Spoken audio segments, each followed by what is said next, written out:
पाहतोय की कौटुंबिक छळामुळे महिलांच्या आत्महत्या होत आहेत, हुंड्यामुळे छळ होतोय। अशा वेळेला आपले सगळ्यांचे नेते आणि लाडक्या बहिणींचे भाऊ एकनाथजी शिंदे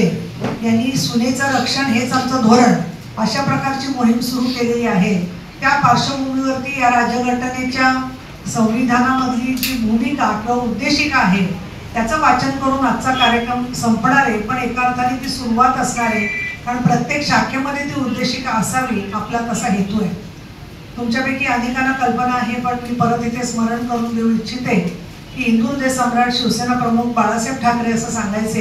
की कोर्टामध्ये गेल्यावर आपण जी शपथ घेतो ती शपथ घेण्यासाठी म्हणून हातामध्ये संविधान असावं,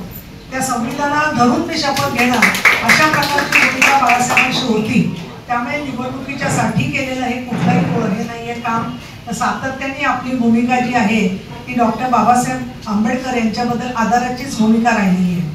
परंतु आपण बघतोय की हत्या, आत्महत्या, त्याचबरोबर समाजातले अनेक घटक असे आहेत की ज्याच्यामध्ये मुला मुलींना पळवून नेणारे लोक, महिलांना गैरमार्गाला लावणारे लोक, त्यांची विक्री करणारे लोक, त्याचबरोबर जातीवरून धर्मावरून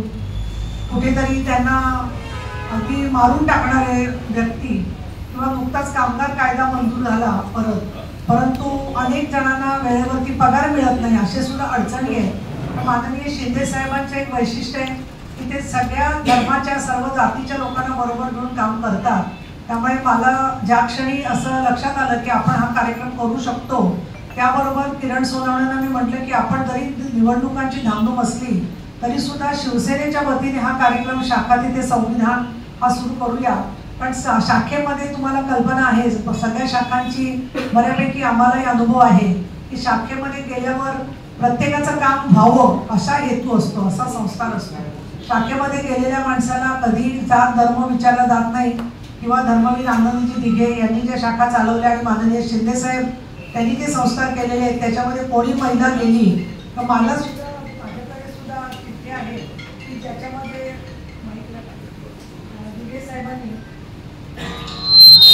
या मुलीला खूप छळ होतोय